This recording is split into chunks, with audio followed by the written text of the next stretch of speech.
बुलंदशहर में gangster act में 1.5 महीने तक जेल में रहे पूर्व ब्लॉक प्रमुख राकेश हलपुरा को पार्टी में शामिल करने पर बीजेपी को किरकिरी का सामना करना पड़ रहा है। राकेश पर गाजियाबाद, बुलंदशहर, गौतम बुद्ध नगर और अलीगढ़ में हत्या, रंगदारी समेत 12 मुकदमे दर्ज हैं, जिसे बुधवार को बीजेपी के बुलंदशहर जिला कार्यालय में सदस्यता दिलाई गई थी। जिलाध्यक्ष विकास चौहान और सदर विधायक प्रदीप चौधरी ने राकेश हलपुरा को बीजेपी का पटका पहनाया था।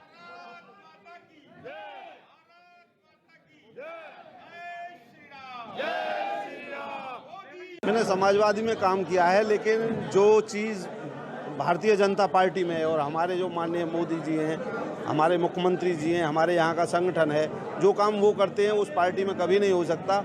और जिसको हमारे माननीय मोदी जी हैं, प्रधानमंत्री, यशस्वी प्रधानमंत्री जी हैं, जिनको पूरा वर्ल्ड सलाम करता है, तो हमारी तो छोटी सी औकात है। हमें तो बहुत पहले उनकी शरण में आना चाहिए था और उनकी नीतियाँ और सब चीज़ देख के आज हमने ये निर्णय किया है कि हम आगे तक जब तक रहेंगे तब तक उन्हीं की नीतियों पर और उन्हीं के उस पर काम करेंगे और उन्हीं के साथ ही रहेंगे। शिकारपुर विधानसभा के राकेश जी हैं, जिन्होंने काफ़ी लंबे समय से प्रयास कर रहे थे भारतीय जनता पार्टी में, और हमने ऊपर बातचीत करके और अपने पार्टी का अभियान भी चल रहा है कि जो अन्य दलों के कार्यकर्ता हैं, जो अन्य दलों में काम कर रहे थे, ऐसे लोग यदि भारतीय जनता पार्टी ज्वाइन करना चाहते हैं, और लंबे समय से इन्होंने कह भी रखा था, और इनकी आस्था भारतीय जनता पार्टी में इन्होंने अपनी आस्था दिखाते हुए आज भारतीय जनता पार्टी ज्वाइन करी है।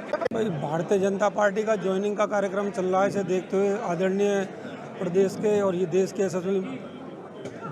के यशस्वी प्रधानमंत्री मोदी जी और प्रदेश के यशस्वी मुख्यमंत्री योगी जी की रीति नीति और उनके कार्य को देख करके आज मैं कहना चाहूँगा जिला बुलंदशहर में हजारों की संख्या में भारतीय जनता पार्टी में ज्वाइनिंग हुई है। हमारे राकेश जी पूर्व में सपा के बड़े कार्यकर्ता भी रहे हैं, चुनाव भी इन्होंने लड़ा। ऐसे एक नहीं, बहुत है जिन्होंने पूर्व में चुनाव भी लड़े हैं। आज सब खुश होकर के भारतीय जनता पार्टी ज्वाइन करने, और मैं तो कहना चाहूँगा कि अब तक तो हमारा नारा था 400 पार, और इन्हें मिलने के बाद और हो जाएगा अधिक से अधिक 4। और हमारे संवाददाता जिशान अली बुलंदशहर से फोन लाइन पर जुड़ चुके हैं। जिशान, गैंगस्टर को भारतीय जनता पार्टी ने शामिल कर लिया अपनी पार्टी में, और जिस पर 12 मुकदमे दर्ज हैं, किस प्रकार से किरकिरी हो रही है बीजेपी की? क्या पहले अध्ययन नहीं किया था, रिकॉर्ड नहीं देखा गया था?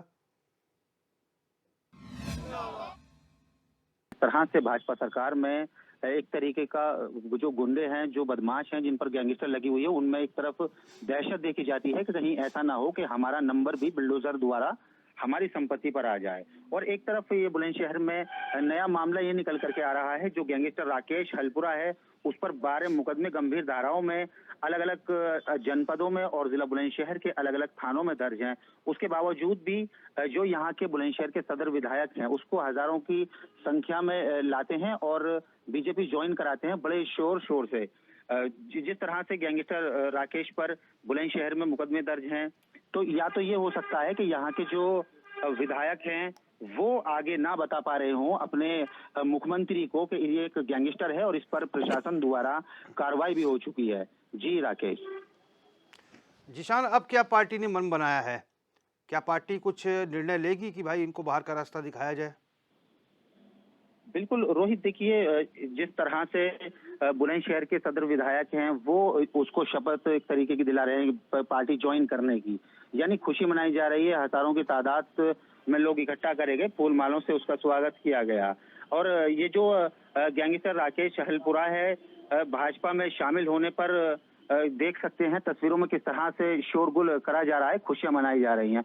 फिलहाल अभी तक जो बीजेपी की पार्टी के उच्च नेता हैं, उनकी तरफ से कोई भी जवाब नहीं आया है कि इनको पार्टी में रखा जाएगा या नहीं रखा जाएगा।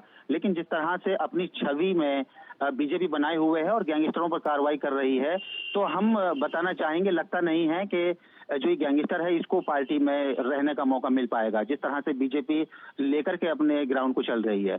जी रोहित। धन्यवाद जिशान, तमाम जानकारी के लिए और दर्शकों तक जानकारी पहुंचाने के लिए।